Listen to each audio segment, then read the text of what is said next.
بسم اللہ الرحمن الرحیم۔ السلام علیکم۔ ڈونلڈ ٹرمپ نے امریکی صدر بنتے ہی حلف اٹھاتے ہی تھرتھلی مچا دی ہے۔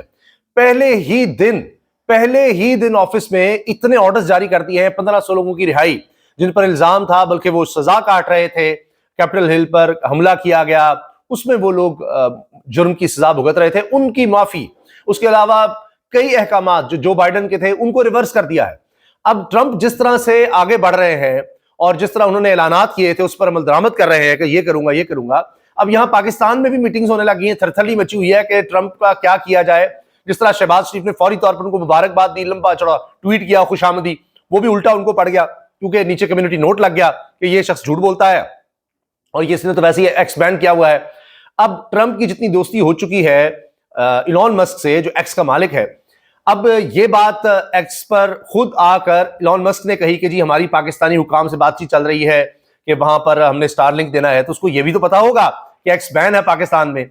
تو یہ سب چیزیں اب سامنے آئیں گی جس دن بھی ڈونلڈ ٹرمپ کی ٹیبل پر آ گئیں، تو اس کے بعد پھر ٹرمپ نے جو کہا ہوا ہے مبینہ طور پر جو بتایا جاتا ہے، تحریک انصاف کے کئی وہاں پر رہنما کہتے ہیں کہ ہماری ان کی فیملی کے ممبر سے بات ہو چکی ہے، ان کے ایڈمنسٹریشن کے عام لوگوں سے بات ہو چکی ہے کہ جو ہی وہ صدر بنے گے اس کے بعد وہ کچھ نہ کچھ کریں گے عمران خان کے لیے۔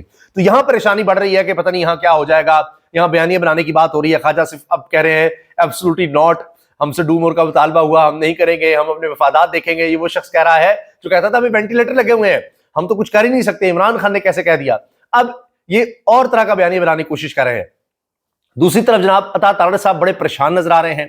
اب وہ جماعت جس کو انہوں نے بین کرنا تھا اور کہہ دیا تھا یہ اصولی فیصلہ ہو چکا ہے، تحریک انصاف پر پابندی لگانے جا رہے ہیں، عطا تارڑ یعنی آپ دیکھیے اس لیے ان کا اعتبار ہی ختم ہو چکا ہے کہ جب آئیں گے اس طرح کی بات کریں گے۔ اب حامد میر صاحب نے ان کو پکڑ لیا، دبوچ لیا اپنے پروگرام میں، اور ان سے جو بات کہلوائی ہے کہ جی وہ آپ نے جو کہا تھا، اب ان کا بیان سنیے گا، ایسا جناب کمال آپ کو لگے گا کہ کیا بندہ ہے۔ عمران خان کو کہتے ہیں یو ٹرن، یہ پتہ نہیں کیا گمن گیری ہیں، یہ تو یو ٹرن نہیں، یہ پتہ نہیں کیا ہے، اس کی بھی بات ہوگی جی۔ اچھا، اس کے علاوہ اب اس حکومت کی کارکردگی کے بارے میں ہم نے ڈیٹیل سے بات کرنی ہے۔ لاکھوں ڈاکٹر، ہزاروں نہیں، لاکھوں doctor, accountant, I T expert اور انجینئر ملک سے باہر چلے گئے ہیں۔ یہ میں 2 سال کی آپ کو بات بتا رہا ہوں کہ اتنے لوگ باہر گئے ریکارڈ نمبر پہ، اور ان کی جو کہانیاں ہیں، وہ کہتے ہیں اس ملک میں اب رہ کیا گیا ہمارے لیے، یہاں پر انٹرنیٹ بند ہوتا ہے، ہمارے کلائنٹس چلے گئے، آئی ٹی ایکسپرٹ باہر جا رہے ہیں۔ یہ ذہین ترین لوگ، یہ بہترین دماغ ملک چھوڑ کر جا رہے ہیں۔ وجہ یہ ہے کہ یہاں ان کے پاس اپرچونٹی نہیں، یہاں پر عدم استحکام اتنا ہے۔ یہ صرف کہتے ہیں ہم نے جناب سٹاک ایکسچینج یہ کر دی وہ کر دی، حقیقت یہ ہے، اور یہ سب چیزیں چھپ رہی ہیں، پورے فیکٹس اور فگر سامنے آ رہے ہیں، وہ میں نے آپ کے سامنے تفصیل سے رکھنے ہیں۔ پی ٹی آئی کا دیگر سیاسی جماعتوں سے مل کر اپوزیشن الائنس بنانے کا اعلان، لیں ایک اور مسئلہ بن گیا ہے حکومت کے لیے کہ پورا الائنس بنے گا۔ پھر خواجہ آصف صاحب اب پریشان ہو گئے ہیں، وہ کہہ رہے ہیں یہ کیا ہو گیا، پی ٹی آئی کا مقصد اسٹیبلشمنٹ تک پہنچنا تھا جس میں وہ کامیاب ہو گئی، ہائے اب ہم کیا کریں، وہ اسٹیبلشمنٹ تک پہنچنا تھا، انہوں نے کامیاب ہو گئے، ان کی ڈائریکٹ بات ہو گئی ہے، ہمارا کیا بنے گا، ہمارا کیا ہوگا۔ یہ اسی سوچ کے حامی ہے کہ اچھا ہم نے جس طرح سے اسٹیبلشمنٹ سے ڈیل کی، جو کچھ کیا ہے، ان کی ہوگی تو ہمارا کیا ہوگا۔ جس طرح 2019 میں بات چل پڑی تھی کہ جی عمران خان کو ہٹانا ہے جنرل قمر جاوید باجوہ سے، تو ان کو تو ظاہر ہے نا، وہ چور کی داڑھی میں تنکا، ان کو اب اپنا مسئلہ بنا ہوا ہے کیونکہ ان کے اندر چور ہے، تو ان کو پتا ہے کہ ہم تو اس لیے ملا کرتے تھے رجیم چینج کے چکر میں اور سارا کچھ کرتے تھے۔ اب یہ گھبراہٹ ہے اور کہہ رہے ہیں او ہو، ان سے تو پی ٹی آئی کا مقصد اسٹیبلشمنٹ پہنچنا تھا جس میں وہ کامیاب ہو گئے ہیں، پتہ نہیں اب ہمارا کیا بنے گا۔ ان کے لیے یہ مسئلہ بنا ہوا ہے، ان کو یہ سمجھ نہیں آ رہی کہ ہم نے کیا کرنا ہے۔ دوسری طرف تحریک انصاف پھر ایگریشن دکھا رہی ہے۔ اسد قیصر صاحب نے کہا ہے تحریک انصاف نے بلوچ یکجہتی کمیٹی کی طرف سے 25 جنوری کے اجتماع کی حمایت کر دی ہے، اور وہ اسد قیصر نے کہا ہے کہ ہم مہرنگ بلوچ اور منظور پشتین کو بھی آئین کی بالادستی کے لیے اپنی جد و جہد میں شمولیت کی دعوت دیں گے۔ اب ان کے ساتھ مل رہے ہیں، اسد قیصر صاحب کہہ رہے ہیں۔ یہ بات حامد میر صاحب نے ٹویٹ بھی کی ہے، ان کے پروگرام میں اسد قیصر نے یہ بات کہی ہے، یہ بھی میں آپ کو سنواتا ہوں۔ مگر پہلے ذرا یہ دیکھیے کہ کس طرح سے گھیرا وزیر اطلاعات و نشریات عطا تارڑ کو، جو فارم 47 کے بنے ہوئے ہیں، کس طرح لاہور میں نہ کوئی جان نہ پہچان، اس کو ایسے ووٹ ڈلوائے گئے ہیں کہ اف توبہ۔ حامد میر صاحب نے ان سے کہا کہ اور پرانا کلپ چلا کر کہا، یہ ٹویٹ کیا حامد میر صاحب نے، کہتے ہیں وفاقی وزیر اطلاعات عطا اللہ تارڑ کو ان کا ایک پرانا بیان یاد دلایا جس میں انہوں نے کہا تھا کہ تحریک انصاف پر پابندی کا اصولی فیصلہ ہو چکا ہے۔ ان سے پوچھا کہ اس بیان پر اب آپ کی کیا رائے ہے، کیا کہتے ہیں؟ تارڑ صاحب نے فرمایا کہ اب تحریک انصاف پر پابندی نہیں بلکہ تحریک انصاف سے مذاکرات کی ضرورت ہے, اور اوپر اسمائلی بنا دیا ہے کہ اب پابندی نہیں, اب مذاکرات کی ضرورت ہے, اسمائلی ایموجی لگا دیا ہے. حامد میر صاحب نے اب یہ خوب انہوں نے کلاس لیا ہے عطا تاڑکی پر, یعنی ہنسنے کا والا بنا دیا کہ ایموجی کے وہ رک نہیں رہی ہنسی. یہ سنیے گا. اصولی فیصلہ جو ہے اس کا اعلان کب ہوگا؟ میں یہ سمجھتا ہوں اصولی فیصلہ جو آپ نے کیا تھا کہ جی تحریک انصاف پر پابندی ہے, اس کا اعلان کب کر رہے ہیں؟ تو سنیے جواب. اصولی فیصلہ جو ہے اس کا اعلان کب ہوگا؟ میں یہ سمجھتا ہوں کہ اس وقت حالات ایسے تھے جس میں مشاورت کی گئی, اور جتنے قانونی لوگ ہمارے ساتھ تھے انہوں نے بھی کہا کہ جی یہ بالکل بین لگنا چاہیے. اس وقت سے لے کے آج تک ہم بہت مختلف ٹیریٹری میں انٹر ہو چکے ہیں. ٹھیک ہے, اچھا اب مختلف ٹیریٹری میں انٹر ہو گئے. اس وقت حالات اور تھے, آج حالات اور ہیں. ابھی پتہ نہیں چند دن بعد کہیں گے کہ اس وقت حالات اور تھے, اب حالات اور ہیں. جب ان کے حالات بدل رہے ہیں تب دیکھیے گا کیا ہوگا. میں یہ سمجھتا ہوں کہ اب جو حالات ہیں جس کے اندر ایک پازیٹیو نیگوسیشن چل رہی ہیں, ان کو کامیاب بھی ہونا چاہیے. جیسا رسپانس وہاں سے آتا ہے اسی پہ ری ایکشن ہمارا آتا ہے. یہ صرف ری ایکشن دیتے ہیں, رد عمل ان کے پاس خود کچھ نہیں ہے, یہ صرف ری ایکٹیو موڈ میں ہے. یہ ری ایکشن دے سکتے ہیں اور کچھ نہیں کر سکتے. وہ ایک ایسا نریٹو بنائیں جس پہ وہ بلڈوز کر دے ہر چیز کو, تو obviously ہماری طرف سے بھی ری ایکشن اسی کے برابر ہوگا. ان کے رویے میں بھی بہت ایک مثبت ہم نے چینج دیکھا. اور اب تحریک انصاف میں مثبت چینج آ رہا ہے, یہ ہو رہا ہے, وہ ہو رہا ہے. اب دیکھیے کس طرح سے یہ چیزوں کو بدلنے کی کوشش کر رہے ہیں, کس طرح کا یہ بیان دے رہے ہیں کہ چیزیں کیسے بدل رہی ہیں. اچھا اب چونکہ تحریک انصاف ایک الائنس بنانے بھی جا رہی ہے, حتیٰ کہ منظور پشتین اور مہرنگ بلوچ کو بھی ساتھ شامل کر رہے ہیں, باقی جماعتیں تو ہیں ہی. تو اس سے اب لگ رہا ہے کہ حکومت کے خلاف محاذ بڑھتا جا رہا ہے اور حکومت کے خلاف اپوزیشن زیادہ طاقتور ہوتی نظر آ رہی ہے. اچھا جو میں نے آپ سے عرض کرنا ہے, خاص طور پر جو سیاسی طور پر جو کچھ ملک میں ہو رہا ہے اس پر ہم بات کرتے رہتے ہیں, لیکن اب آپ یہ دیکھیے گا کہ جس طرح سے لوگ ملک چھوڑ کر جا رہے ہیں اس پر حکومت کسی کو بات نہیں کرنے دیتی.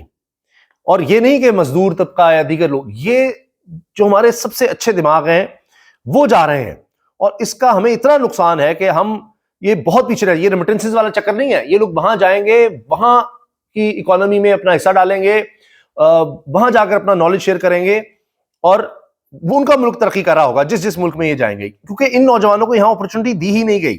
اور یہی بات یہ دیکھیے پوری رپورٹ میں نظر آتی ہے.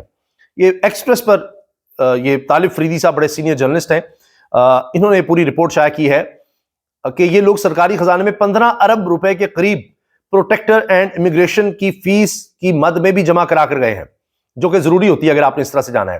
لاکھوں doctor, accountant, I T expert اور انجینئر ملک سے باہر چلے گئے ہیں.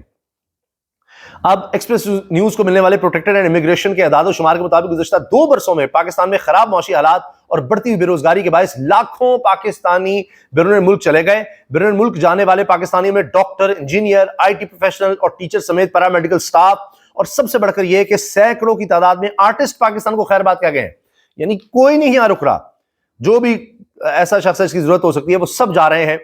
اور 2 سالوں میں 16 لاکھ کے قریب پاکستانی یورپ, امریکہ, کینیڈا, متحدہ عرب امارات, سعودی عرب, Qatar, Kuwait, Turkiye, Malaysia, Australia, Singapore, چین اور دیگر ممالک میں چلے گئے ہیں.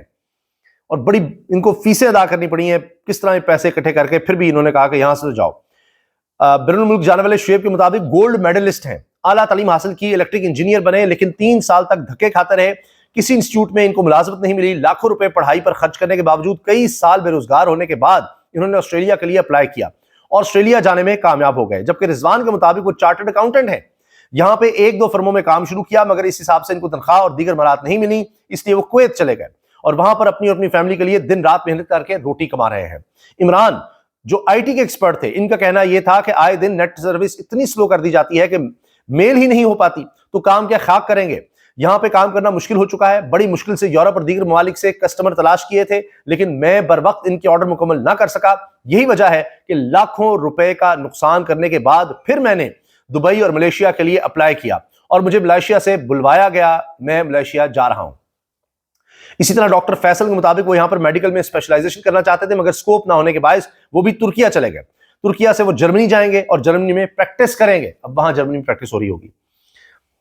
اور یہی صورتحال دوسرے شعبوں سے تعلق رکھنے والے لوگوں کی ہے. ان کا کہنا ہے کہ جہاں پہ وی پی این استعمال پر پابندی ہو اور کوئی کام بھی آپ بر وقت نہ کر سکتے ہوں, اب آپ گلوبل ولیج میں 1 کلک پر پوری دنیا آپ کے فنگر پرنٹس پر ہے, لیکن ابھی تک پاکستان میں آئے روز سیاسی افراتفری, لاک ڈاؤن اور مار دھاڑ کی وجہ سے ان کا کاروبار نہیں ہو رہا. انہوں نے سافٹ ویئر کمپنی بنائی تھی, بڑی محنت کی تھی, جس میں 40-50 دیگر لوگ بھی کام کر رہے تھے, مگر آئے روز کے انٹرنیٹ کی بندش, اس کی سپیڈ کو کم کرنے کی وجہ سے وہ آرڈر کمپیٹ نہیں کر پا رہے تھے. یہی وجہ تھی کہ وہ ملیشیا میں سیٹل ہو گئے ہیں اور وہاں کی کمپنیوں کے ساتھ مل کر کام کریں گے. دیکھیے, یعنی یہاں پر جو لوگ سینکڑوں لوگوں کو روزگار دے رہے تھے آئی ٹی میں, وہ خود جا رہے ہیں, یہاں یہ کمپنیاں ٹھپ ہو رہی ہیں, وہاں جا کر بنا رہے ہیں. انہوں نے کہا ہمیں افسوس تو بہت ہے کہ ہم نے پڑھا ہی پاکستان کے لیے تھا تاکہ ہم یہاں پہ رہ کر پاکستان کی ترقی میں ہم کردار ادا کرتے, لیکن ہمیں یہاں پہ ترقی کے ایسے مواقع فراہم نہیں کیے جا رہے, جس کی وجہ سے مجبوراً ہمیں اپنے ملک کو چھوڑ کر اپنے پیاروں سے دور دیگر ممالک میں جانا پڑ رہا ہے. اوورسیز پاکستانی ہیں جو بین الملک جا کر پاکستان کی معیشت کو بھی سنبھالا دیتے ہیں. اسٹیٹ بینک کے اعداد و شمار کے مطابق 34.67 ارب ڈالر سے زائد رقم پاکستانیوں نے بھیجی. پاکستان کی معیشت کے لیے اوورسیز پاکستانی کی تعداد میں اضافہ ہونا تو باعث فخر ہے, لیکن پاکستان کے لیے تجربہ کار بڑے بڑے ماہر اگر پاکستان کو چھوڑ جاتے رہیں گے تو پھر یہاں پر کام کون کرے گا؟ الٹیمیٹلی ریمیٹنسز سے یہ تو ہوگا, اچھا جی ہم اکانومی سنبھالتے رہیں گے, لیکن ہم کبھی ایکسپورٹ کنٹری, ترقی یافتہ ملک کیسے بنے گے جب یہاں پر بہترین دماغ یہاں سے سب چھوڑ کر چلے جائیں گے؟ پاکستان سے ہر سال ہزاروں لاکھوں پاکستانی بین الملک جانے کے لیے اپلائی کرتے ہیں. یہ تو وہ ڈیٹا تھا جو پروٹیکٹر امیگریشن سے ملا. اس کے علاوہ اور بھی بہت سے لوگ مختلف کمپنیوں کے ساتھ مل کر بین الملک جانے میں کامیاب ہو جاتے ہیں. اگر ان لوگوں کو, جن میں بڑے بڑے doctor, surgeon, I T expert اور دیگر ہنرمند شامل ہیں, اگر ان کو یہاں پہ کوئی ٹیکنیکل انسٹیٹیوٹ فراہم کر دیے جائیں تو یہ ملک کی ترقی اور ملک میں زر مبادلہ کمانے کا بہترین مؤثر ذریعہ بن سکتے ہیں. ابھی جو غیر قانونی طریقے سے جاتے ہیں ان کا آپ سوچئے کہ کتنے ہیں, جو لوگ کتنے ڈیسپریٹ ہو چکے ہیں یہاں کے حالات سے, کہ ان کو پتہ ہے کہ یہ موت کا سفر ہے, زندگی موت کا سفر ہے, مر سکتے ہیں ہم, تشدد ہوتا ہے, پھر بھی وہ کہتے ہیں کہ یہاں پر حالات ایسے ہیں کہ مجبوراً ہمیں وہ رسک لینا پڑتا ہے. اجازت دیجیے, اللہ حافظ.